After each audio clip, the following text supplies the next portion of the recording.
오늘의 주요 뉴스입니다. 아베 일본 총리와 회담하고 어젯밤 귀국한 이낙연 총리가 한일 정상회담이 열리기를 희망한다는 기대를 전했다고 밝혔습니다. 이 총리는 한일 갈등을 촉발한 강제징용 문제에 대해 몇 가지 방안이 오갔다고 말했습니다. 조국 전 법무부 장관의 부인 정경심 교수가 서울구치소 독방에 수감됐습니다. 검찰은 정 교수 혐의 중 일부가 조 전 장관과 연관된 것으로 보고 이르면 다음 주 초 조 전 장관을 소환할 계획입니다. 대법원에서 50억 뇌물공여 혐의가 추가로 인정된 이재용 삼성전자 부회장의 파기환송심이 오늘 시작됩니다. 뇌물과 횡령 액수가 늘어난 만큼 파기환송심에서 더 높은 형을 선고받을 수 있다는 전망이 나옵니다. 정부가 오늘 대외경제장관회의에서 세계무역기구 WTO에서의 개발도상국 지위 유지 여부를 결정합니다. 포기가 예상되는데 농민단체들은 강경한 투쟁을 예고했습니다. 문재인 대통령이 오늘 교육개혁 관계장관회의를 주재하고 정시 비중 확대를 포함한 입시제도 개편 방안을 논의합니다. 문 대통령이 교육만을 주제로 장관들을 불러 회의를 여는 건 이번이 처음입니다. 오늘은 전국이 맑다가 오후부터 구름이 많아져 중부지방엔 늦은 오후부터 비가 오는 곳이 있겠습니다. 밤부터는 찬바람이 불면서 추워져 내일 아침은 서울 기온이 올가을 들어 가장 낮은 6도까지 떨어지겠습니다. 여러분 안녕하십니까? 굿모닝 MBN입니다. 2박 3일간의 일본 방문을 마치고 돌아온 이낙연 총리가 아베 총리에게 한일 정상회담에 대한 저의 기대를 가볍게 말했다고 밝혔습니다. 이낙연 총리는 양국 간 대화를 지속해야 한다는데 공감대를 이룬 걸 방일 성과로 작성했습니다. 안보람 기자입니다. 이낙연 국무총리는 귀국 항공편에서 기자간담회를 열고 자세한 언급을 피한 채 한일 정상회담이 거론됐다고만 말했습니다. 정상회담에 관해서는 제가 언급하는 데 한계가 있을 것입니다. 얼음장 밑에서도 강물은 흐르는 것이죠. 이 총리의 정상회담 발언이 나오기 전 일본 요미우리 신문은 문재인 대통령이 다음 달 예정된 동남아 국가연합, 아세안 관련 태국 정상회의를 계기로 정상회담을 하자는 제안을 했다고 보도했습니다. 이 총리는 한일 갈등을 촉발한 강제징용 문제에 대해서도 몇 가지 방안이 오가고 있다는 말씀을 드린다고 전했습니다. 이에 대해 정부의 한 고위 관계자는 실무진이 여러 형태의 안에 대해 얘기해보는 단계라고 말했습니다. 이 총리는 어제 오전 예정 시간의 2배인 21분 동안 아베 총리와 회담했는데 한일 양국은 동북아 평화와 안정을 위해 협력해 나가야 할 중요한 파트너라는 취지의 문구가 담긴 문재인 대통령의 친서를 전달했습니다. 이 총리는 청와대에서 문 대통령을 만나 방일 성과에 대해 보고할 예정입니다. MBN 뉴스 안보라입니다. 조국 전 법무부 장관의 부인 정경심 교수의 구속으로 조 전 장관의 소환도 불가피해 보입니다. 이런 가운데 조 전 장관은 어제 아들과 함께 서울구치소를 찾아 정 교수를 면회했습니다. 손기준 기자가 보도합니다. 법원이 정 교수에 대한 구속영장을 발부하면서 검찰의 칼날은 이제 조 전 장관을 향할 것으로 보입니다. 특히 정 교수에게 적용된 11가지 혐의 중 4가지 정도가 조 전 장관과 연관된 것으로 보입니다. 지난 2009년 딸이 서울대 공익인권법센터 인턴 증명서를 허위 발급받았다는 의혹에 대해선 허위 작성 공문서 행사 및 업무방해 혐의가 적용될 수 있습니다. 사모펀드와 관련해 펀드 운영 보고서를 급조한 의혹이나 증권사 직원의 자택 PC 하드 교체에도 연관될 수 있습니다. 또 검찰은 정 교수가 2차 전지 업체였던 WFM의 주식 12만 주를 차명으로 샀을 때 조 전 장관의 계좌에서 정 교수 계좌로 돈이 이체된 동항도 들여다보는 것으로 전해졌습니다. 조 전 장관은 WFM 주식을 산 적이 없다고 반박했지만 검찰은 이르면 다음 주 초쯤 조 전 장관을 비공개 소환할 것으로 보입니다. 지난 4일부터 검찰이 전현직 고위공직자에 대한 공개 소환을 폐지했기 때문입니다. 이런 가운데 조 전 장관은 어제 오전 아들과 함께 서울구치소를 방문해 10분가량 정 교수를 면회했습니다. MBN 뉴스 송기준입니다. 이재용 삼성전자 부회장의 국정농단 사건 파기환송심이 오늘부터 시작됩니다. 앞서 대법원은 이 사건을 다시 심리하라면서 서울 고등법원으로 돌려보냈는데요. 다시 법정에 서게 된 이 부회장의 재수감 여부가 관심사입니다. 심가현 기자입니다. 오늘 이재용 삼성전자 부회장이 다시 법정에 섭니다. 국정농단으로 1년간 수감됐다 지난해 2월 2심에서 집행유예로 풀려난 지 1년 8개월 만입니다.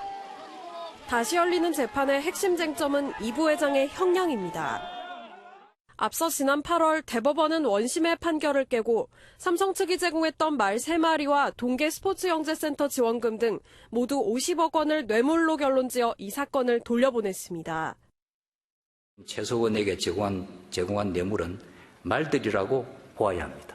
말의 실질적인 사용 처분 권한이 피고인 최소원에게 있다는 것을 인정하였으며 뇌물액이 36억 원에서 86억 원으로 늘어난 건데 뇌물은 삼성자금인 만큼 횡령 액수도 함께 높아집니다.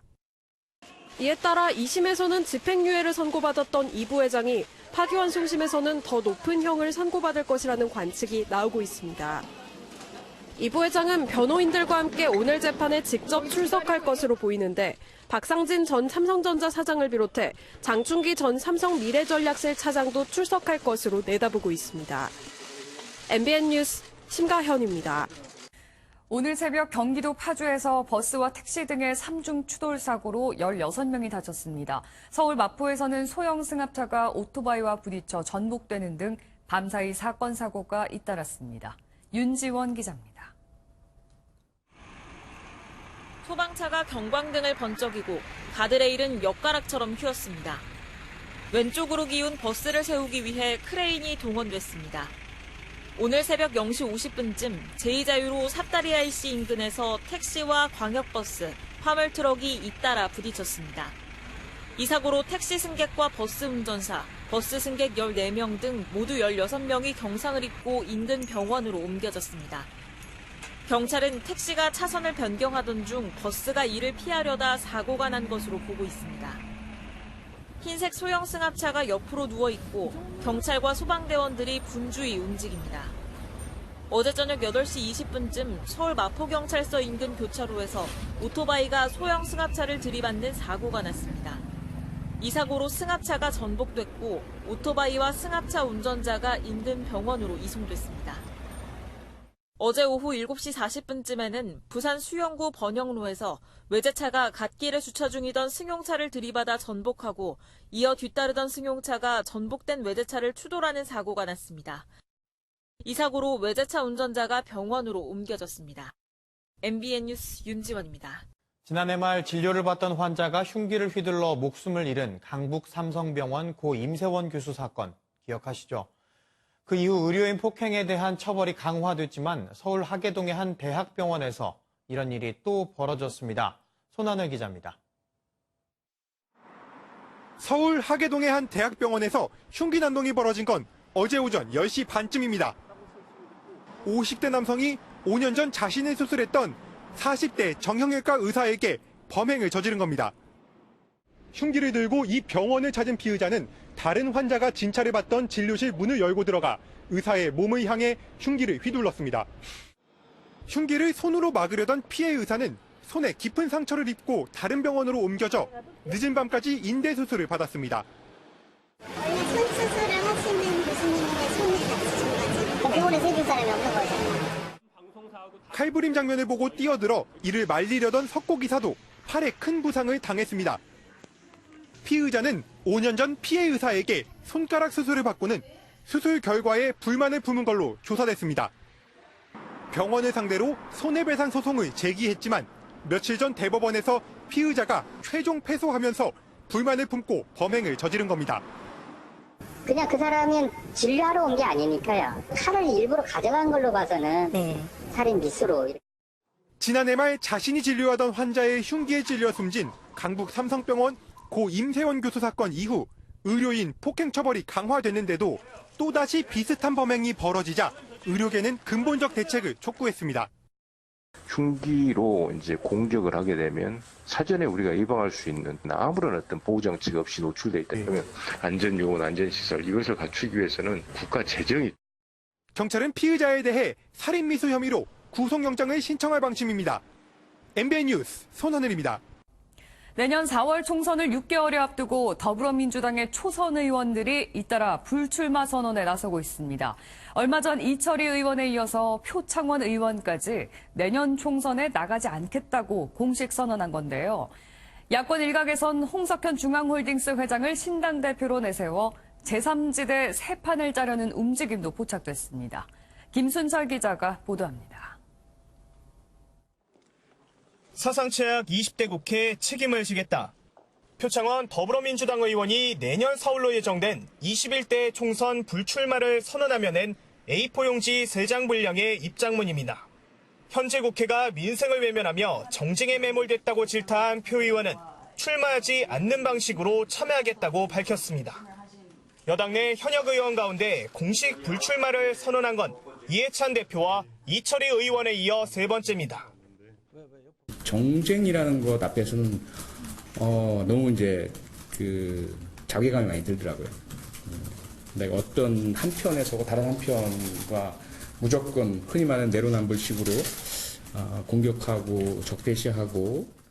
반면 자유한국당은 불출마를 비롯한 인적 쇄신 움직임이 전혀 감지되지 않는 상황. 오히려 민주당, 한국당과 비교해 입지가 좁은 군소정당이 차기 총선 준비에 발빠르게 대응하는 모양새입니다. 그제 대한신당 유성혁 대표와 민주평화당 황종 의원 등은 서울의 한 식당에서 홍석현 중앙홀딩스 회장과 만찬 회동을 한 것으로 알려졌습니다. 이들은 제3지대 신당을 추진하면서 대표직을 맡아달라고 요청했지만 홍 회장은 부정적인 답변을 한 것으로 전해졌습니다. 이런 가운데 19대 대선 때 제3지대를 시도했던 김종인 전 의원 접촉 가능성도 제기됐지만 당사자는 MBN과의 통화에서 연락 자체가 없었다며 부인했습니다. MBN 뉴스 김순철입니다. 트럼프 미국 대통령이 우리나라를 향해 개도국 지위를 유지한 채 특혜만 누리고 있다고 압박한 가운데 우리 정부는 오늘 세계무역기구 개발도상국 지위를 유지할지 여부를 결정합니다. 우리로선 개도국 지위를 포기하면 농업에 대한 보호장치가 사라질 수 있다는 우려도 나오는데요. 개도국을 포기하는 쪽이 유력해진 가운데 농민단체들은 강경투쟁을 예고했습니다. 김문영 기자가 취재했습니다. 미국을 방문하고 돌아온 유명희 통상교섭본부장은 한국 농업의 민감성과 경제적인 취약점을 미국 측에 설명했다고 말했습니다. 또 국익을 최우선으로 결정하겠다며 개발도상국으로서 누린 한국의 특혜는 달라지지 않을 것이라고 강조했습니다. 미국 측이 얘기를 하고 있는 거는 현재 또는 미래 협상에서의 어떤 거를 주장할지에 대한 문제이기 때문에 기존의 WTO 협정에 있는 개도국이 누리는 특혜들은 그대로 유지된다는 말씀을 드리고요. 하지만 미국 측은 한국이 개도국의 특혜를 일방적으로 주장하고 있다는 취지로 말하는 등 강경한 태도를 고수했던 것으로 전해졌습니다. 트럼프 대통령에 이어 미국 정부의 강한 압박으로 정부가 개도국을 포기하는 쪽에 무게를 두고 있는 것으로 알려지면서 농민단체들은 농업 생산 기반 붕괴를 우려했습니다. 32개 농업단체장들은 개도국 지위를 포기한다면 밀려드는 수입 개방을 막아낼 수 없을 것이라며 강경 대응을 예고했습니다. 문재인 정부 각성하라! 개방농장 귀탈한다! 개도국 지위 포기 선언되면은 우리 300만 농업인들은 그냥 좌시하지 않겠다는 것을 분명히 오늘 이 기자회견 자리에서 밝히는 바입니다. 오늘 대외경제장관 회의 이후 홍남기 경제부총리는 오전 9시 최종 결정 내용을 발표할 예정입니다. MBN 뉴스 김문영입니다. 지난해 한국 GM 공장이 폐쇄되면서 위기를 맞은 전북 군산이 지역 상생형 일자리 메카로 다시 태어났습니다.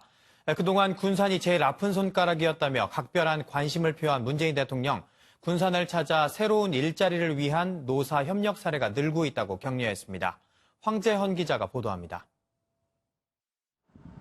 지난해 한국 GM 공장이 폐쇄되면서 전북 군산 지역 경제가 위기를 맞았습니다. 이곳에 명신 대창모터스 등 전기차 완성 부품업체가 모여 생산단지를 만들었고 2022년까지 4천억 원이 투자되면서 일자리 1,900개가 새로 만들어집니다.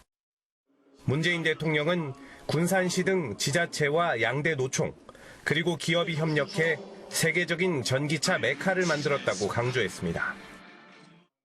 한국 GM 공장 폐쇄 때문에 걱정이 많았습니다. 가동을 멈춘 자동차 공장에서 전기차 생산 라인이 다시 힘차게 돌아가게 될 것입니다. 군산형 일자리는 광주, 대구 등 올해 조성된 6개 지역 상생형 일자리 중 정규직 채용 비중이 가장 높습니다. 대신 임금 협상 때는 노사 모두 5년 동안 중재위원회의 조정안을 수용하기로 했습니다. 전기차 단지에서는 앞으로 17만 대 규모의 전기 승용차와 버스, 그리고 트럭 등이 만들어질 계획입니다. 투자와 고용, 연구개발에 많은 부담이 있지만 정부의 확실한 지원이 있으면 성공 가능성은 더욱 높아질 것입니다. 삼성 디스플레이에 이어 현대차 등 경제 행보를 계속하는 문 대통령은 세계 경제 상황이 안 좋은 만큼 당분간 경제 살리기에 주력한다는 방침입니다. MBN 뉴스 황전입니다. 문재인 대통령이 오늘 교육개혁 관계 장관 회의를 열어 정시 비중 확대를 포함한 입시제도 개편에 대한 논의를 시작합니다. 문 대통령이 교육만을 주제로 장관들을 불러 회의하는 것은 이번이 처음입니다. 정시 비중 확대 등에 대해 부처 장관들의 의견을 수렴할 것으로 보입니다. 경찰이 전현직 검찰 간부들의 직무유기 혐의를 수사하는 과정에서 부산지방검찰청에 대해 압수수색 영장을 신청했지만 검찰이 또 반려했습니다.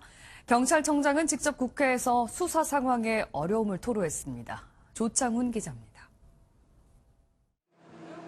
임은정 검사가 김수남 전 검찰총장 등 전현직 검찰 간부 4명을 직무유기 혐의로 고발한 사건을 수사 중인 경찰. 지난달 9일에 이어 재차 부산지검을 압수수색하겠다며 검찰에 영장을 신청했지만 이번에도 받아들여지지 않았습니다. 자료 제출 요구와 강제 수사 시도가 번번이 가로막히자 국회에 출석한 민감용 경찰청장은 답답함을 토로했습니다.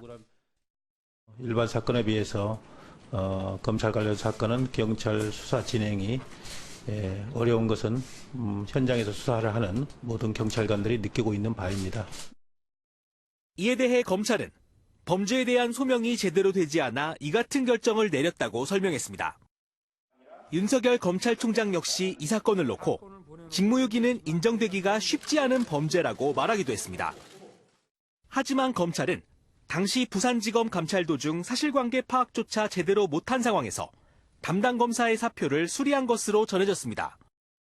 검찰의 제19 감싸기가 과도한 게 아니냐는 비판이 나오는 가운데 경찰은 수사에 필요한 자료를 어떻게 확보할지 고심하고 있습니다. MBN 뉴스 조창훈입니다.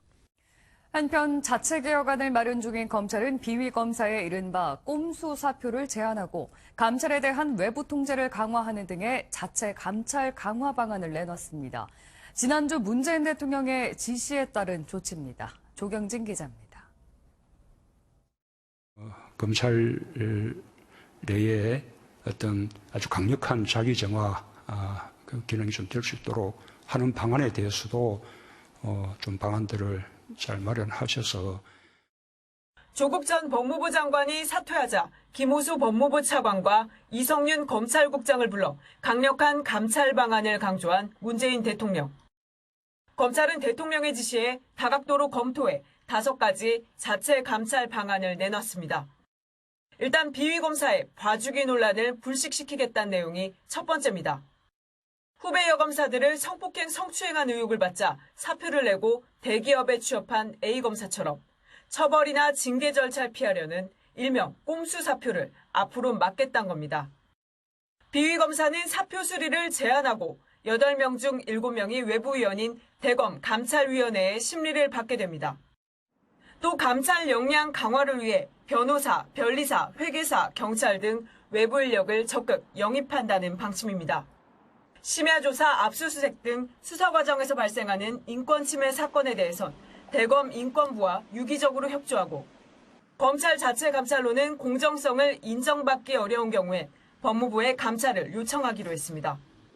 한편 검찰 관계자는 조국 전 장관 일가 수사 과정에서 인권 침해가 있었다는 정치권 문제 제기와 관련해 증거 자료가 수집되면 감찰권이 작동될 수 있다면서도 수사 중인 사안에 대해 감찰 여부를 언급하는 건 부적절하다고 덧붙였습니다.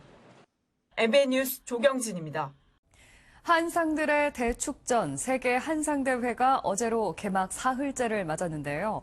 재외동포 기업인들은 과학기술을 적극 활용해 새로운 시장을 찾아야 한다고 입을 모았습니다. 신용식 기자가 만나봤습니다. 중국에서 플라스틱 제조업을 시작한 남기학 회장은 값싼 노동력 중심의 제조업서 한계를 느끼고 미래 기술 산업에 주목했습니다. 수년간 기술 개발을 거듭한 끝에 차세대 핵심 부품인 광학 렌즈 관련 전문 기업으로 탈박 구매에 성공했습니다. 핸드폰에 카메라 렌즈, TV에서는 백라이트 렌즈, 그리고 VR, AR, 다량에서는 액출 카메라 렌즈 등 광학 렌즈 수요량을 급증하고 있습니다.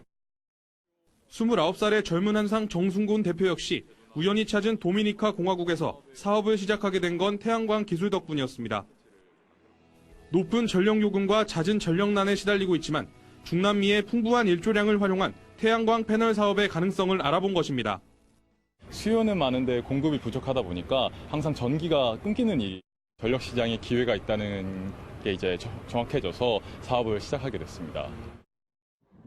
이번 한상대회의 화두 역시 과학기술을 활용한 미래 경제의 발전이었습니다. 빠르게 변화하는 세계에서 생존하려면 선진국과의 기술 협력도 필요하다고 주문했습니다. 과학에서는 사실은 국경이 없습니다. 협력을 해야 살아남는 것이고요. 급변하는 산업 생태계 속 경제활로를 찾기 위한 과학기술 개발의 중요성은 더욱 커지고 있습니다. MBN 뉴스 신용식입니다. 다음은 굿모닝 월드입니다. 이 기계만 있다면 새치기 당할 일도 주문 순서가 엇갈릴 일도 없을 것 같은데요.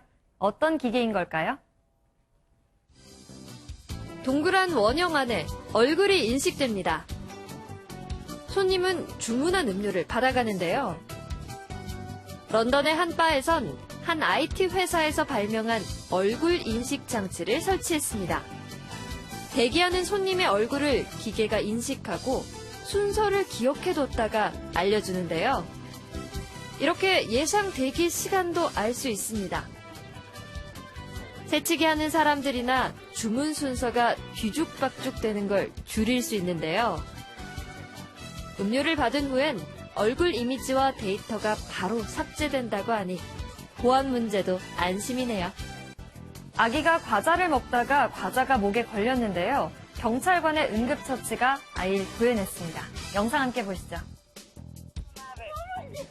누군가 아기의 등을 강하게 두드립니다. 급기야 아기를 눕히고 심폐소생술을 실시하는데요. 18개월 된 아기가 과자를 먹다 기도가 막힌 상황입니다. 신고를 받고 출동한 경찰관들이 구조대원이 도착하기 전 적절한 응급 조치를 했는데요. 그 덕에 아기는 곧 의식을 회복했습니다. 아기가 웃음을 되찾을 수 있게 돼 천만 다행이네요. 지친 기색 하나 없이 씩씩하게 달리는 소년이 있습니다. 마라톤 대회에 출전한 거라는데요. 화면으로 만나보시죠. 이 소년은 11살의 마라토너 에이든 군입니다. 5살 때부터 미국 50개 주 하프 마라톤 코스 완주라는 목표를 세우고 노력해왔다는데요. 이번 대회를 여유 있게 완주하면서 그 꿈을 6년 만에 이뤄냈습니다. 더불어 50개 주 하프 마라톤 코스를 완주한 최연소 마라토너라는 기록도 갖게 됐는데요. 정말 대단하네요. 지금까지 굿모닝 월드였습니다. 이제 10월의 끝자락에 접어들고 있는데 계절은 조금 더디게 따라오고 있죠. 오늘도 어제와 기온 차이가 크게 나지는 않겠습니다. 오늘 아침에는 9월 말, 낮에는 10월 하순에 해당하는 날씨를 느낄 수 있겠습니다. 오늘 서울의 낮 기온은 22도로 어제보다 조금 낮겠지만 여전히 평년 수준을 웃돌면서 선선하겠습니다. 하지만 오늘 밤부터는 찬바람이 밀려오고요. 바람도 강해지면서 내일 아침에 아침에는 서울의 기온이 무려 6도까지 떨어지겠습니다. 전국적으로 기온이 5도에서 8도가량 떨어지는 겁니다. 낮에도 15도 선에 그치겠습니다. 따라서 주말 나들이 계획 세우셨다면 따뜻하게 입고 나오셔야겠습니다. 요 며칠 낮 동안에는 가을옷이 덥게 느껴졌는데요. 주말부터는 춥게 느껴질 수도 있겠습니다. 지금 동해안에서는 비가 오고 있습니다. 앞으로 울릉도 독도에서는 5에서 30mm, 동해안과 서해 5도에서는 5mm 미만의 비가 오전까지 이어진 뒤 그치겠습니다. 오늘 오후부터는 구름 많아지겠습니다. 중부지방에서는 늦은 오후부터 밤사이 빗방울이 떨어지는 곳이 있겠습니다. 이 시각 서울 14.1도, 전주 12.4도로 어제보다 조금 낮겠습니다. 낮에는 서울 22도, 대구 23도, 전주와 광주 22도까지 오르겠습니다. 일요일 아침에는 영하권까지 내려가는 곳도 있겠습니다. 다음 주 월요일과 화요일 사이에는 중부지방을 중심으로 비 소식도 들어 있습니다. 이제 전국이 단풍으로 물들었습니다. 주말부터는 날이 급격히 추워질 텐데요. 단풍 나들이 계획 세우셨다면 따뜻하게 입고 다녀오세요. 지금까지 장충당공원에서 날씨 전해드렸습니다.